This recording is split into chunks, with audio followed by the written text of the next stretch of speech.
Hi students, how are you? So topper notes చాలామంది అడిగారు.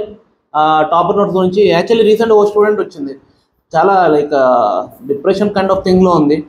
Wrong guidance వల్ల Telegram, YouTube ఈ గ్రూప్స్లలో స్టూడెంట్స్ పెడుతుంటారు కదా, ఈ టాపర్ నోట్స్ ఇవి దొరికే, ఇది ఈజీ అయిపోద్ది, నేను ఇక్కడికి వచ్చినా నేను అది చేసిన ఇది చేసిన అని చెప్పేసరికి ఈ టాపర్ నోట్స్ తెలుసుకొని లాస్ట్ ఇయర్ మొత్తం అది చదివేసి ఎన్సీఆర్టీస్ అవసరం లేదని కొంతమంది చెప్తే డైరెక్ట్ స్టాండర్డ్ బుక్లు చదివేసి ఇంట్లో వాళ్ళతో గొడవ పెట్టేసుకొని రచరచ చేసి డిప్రెషన్లోకి వెళ్ళి ఈ ఇయర్ అయితే మాత్రం చాలా బాధలతో వచ్చింది అనమాట. ఇలాంటి వాళ్ళు నా దగ్గరకు వస్తారు. మీరు కమెంట్లు పెట్టేవాళ్ళు మీరు అందరు స్టూడెంట్స్, మీకు ఏంటంటే మీరు చెప్పి వెళ్ళిపోవచ్చు, కానీ స్టూడెంట్స్ లాస్ట్ మిగిలిపోతారు కదా ఒక్కరే.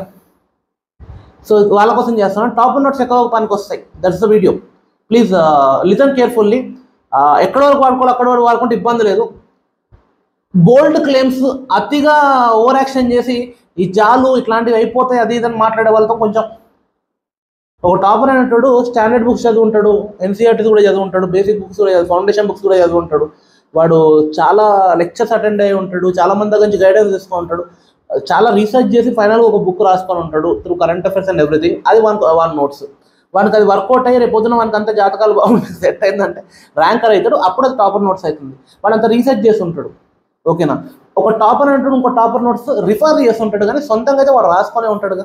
మీరు ఏదైతే టాపర్ నోట్స్ చదువుతున్నారో వాళ్ళు సొంతంగా రాసుకున్నారు కదా, అంటే ఒక టాపర్ అవ్వడానికి వాడు సొంతంగా రాసుకుంటేనే ఏంటని మీకు అర్థమవుతుందా? మీరు సొంతంగా మీ నోట్స్ రాసుకుంటేనే మీరు టాపర్ అవుతారని మీకు అర్థమవుతుందా? ఎందుకంటే that person who you're referring to topper notes అని చెప్పి ఆయన కూడా సొంతంగా రాసుకున్నాడు కదా. సో మీ చేతి మీద మీ చేతు పెన్ పేపర్ మీద పడకుండా మీ సొంత నోట్స్ రాసుకోకుండా, ఎందుకంటే ఒక టాపర్ నోట్స్ రాసినప్పుడు పక్క వాళ్ళ నోట్స్ రాస్తే మనకి ఎందుకు వర్కౌట్ కదా చెప్తా. వాళ్ళకు కొన్ని వచ్చు కొన్ని రావు, వచ్చినవన్నీ లైట్ తీసుకొని డెప్త్కి వెళ్ళారు, రానివి రాసుకుంటారు, వచ్చింది చిన్న పాయింటర్ లాగా ఇచ్చేస్తారు అన్నమాట, కనెక్టింగ్ ఫ్యాక్టర్, అక్కడ కనెక్టింగ్ డాట్ లాగా రాసి పెడతారు అంతే.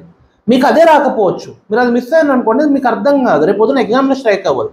మీకు ఏది వచ్చో మీకు ఏది రాదో మీకే తెలుస్తుంది కదా, పక్క టాపర్కి ఎట్లా తెలుస్తుంది? వానికి వచ్చిన దాని ప్రకారం వాని యాప్టిట్యూడ్, వాని లైఫ్ సర్కమ్స్టాన్సెస్, వాని పాస్ట్ ప్రకారం, వాడు ఇంగ్లీష్ మీడియం, తెలుగు మీడియం, సిటీలో చదివాడా, ఊర్లో చదివాడా, వాని బ్యాక్గ్రౌండ్ ఏంటి, ఇంజనీరింగా లేకుంటే మనకు ఆర్ట్స్ చదివాడా లేకుంటే కామర్స్ చదివాడా, అన్నీ ఎవ్రీథింగ్ విల్ మ్యాటర్. వాళ్ళ ఇంట్లో ఐఏఎస్లా లేకుంటే రిక్షా ఎక్కడంలో ప్రతి ఒక్కటి మ్యాటర్ అవుతుంది కదా, ఫార్మర్స్ ఏంటి, everything will matter into someone making notes. దాని ప్రకారం రాసుకుంటారు కదా.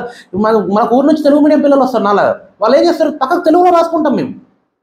When I made notes I used to make తెలుగులో రాసుకుంటాం వర్డ్స్ అర్థం కాకుంటే.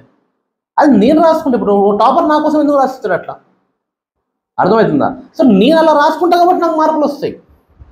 ఒట్టి టాపర్ నోట్స్ చదువుతా అయిపోద్దని చెప్పే వాళ్ళందరినీ పట్టుకొని తన్నాలా. అండ్ కొత్త బిజినెస్ అయిపోయింది ఇంకోటి గుర్తుపెట్టుకొని, టాపర్ నోట్స్ అమ్ముతున్నారు. ఇంతకుముందు అడుగు ఇచ్చేవాళ్ళు, ఫ్రీగా దొరికేది. టాపర్స్ కూడా ఎంత కమర్షియల్ అయింది చూడండి, నోట్స్ అమ్ముకుంటున్నారు. పిల్లల పనికి వస్తుంది కదా, వదిలేయచ్చు ఫ్రీగా, ఎందుకు అమ్ముతున్నారు నోట్స్?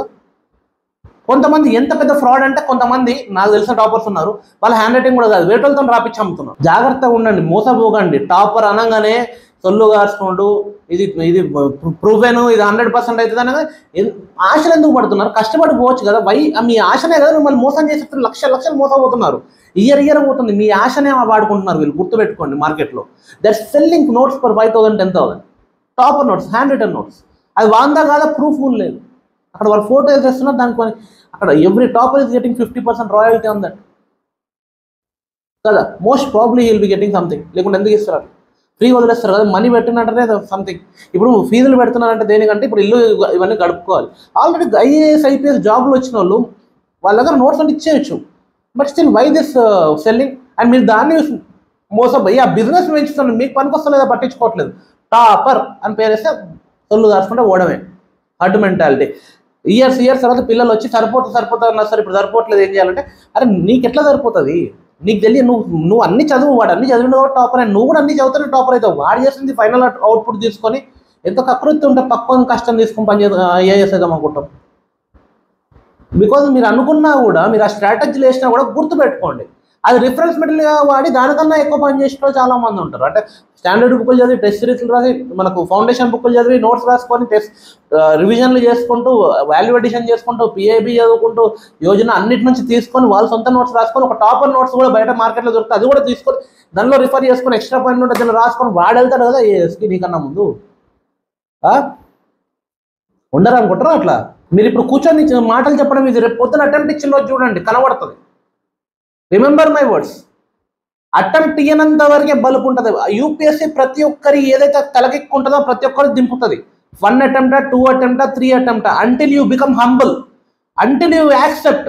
మనకన్నా బాగా చదివే వాళ్ళు ఉన్నారు, మనకన్నా తెలిసిన వాళ్ళు కూడా ఉన్నారు అని మీకు యాక్సెప్టెన్స్ వచ్చే వరకు మీరు ఐఏఎస్ అవడం కష్టమవుతుంది. ఎందుకంటే మీరు పక్కకు మనకన్నా బాగా చదివేటోళ్ళు ఉన్నారని తెలిసినప్పుడే కదా మీకు కాంపిటీషన్ అర్థమైంది.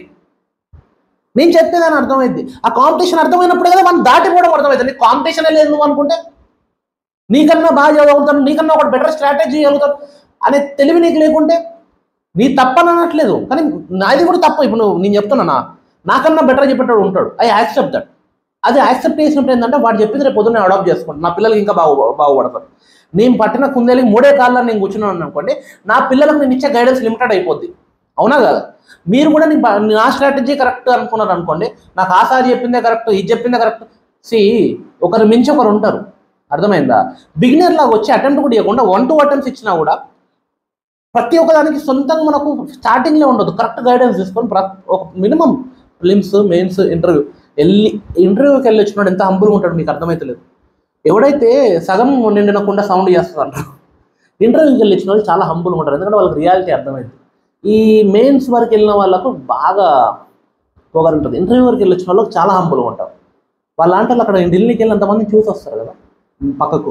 సో ఒకరినొకరు చూసుకుని అవసరం లేదండి, మనం కూడా కొంచెం కష్టపడి ప్రాపర్గా చేసుకుంటే అయిపోద్ది అని చెప్పి. సో ఈ టాపర్స్ అనే వాళ్ళు మెల్లిగా అక్కడ ఆ ఇంటర్వ్యూ అయిపోయినాక మళ్ళీ ఈ మీడియా అటెన్షన్, అందరూ వచ్చిన కెమెరాలు పట్టుకోవడము, యూట్యూబ్లో ఊరికే టాపర్ అనే స్టూడెంట్స్ అందరూ ఫాలో అయిపోవడం, దీనివల్ల ఏమవుతుందంటే మళ్ళీ కొంచెం తలకెక్కుతుంది. సో నా జాలు అనే మాటలో మాట్లాడతారు. 10th ఈ క్వశ్చన్లు వస్తాయంటే నమ్మొచ్చు, ఇంటర్లో ఈ క్వశ్చన్లు వస్తాయంటే నమ్మొచ్చు, డిగ్రీలో కూడా లాస్ట్ 3-4 years చేసుకుంటే జాలు అంటే నమ్మొచ్చు. యూపీఎస్సీలో ఈ జాలు అన్నోడు ఇట్లా చెప్పాలి. నేను అదే అంటున్నా. నేనేమంటున్నా అంటే నా సైడ్ నుంచి అన్నీ చేద్దామంటున్నా, తప్పు ఉందా? Let's take enough time and let's do everything అంటున్నా.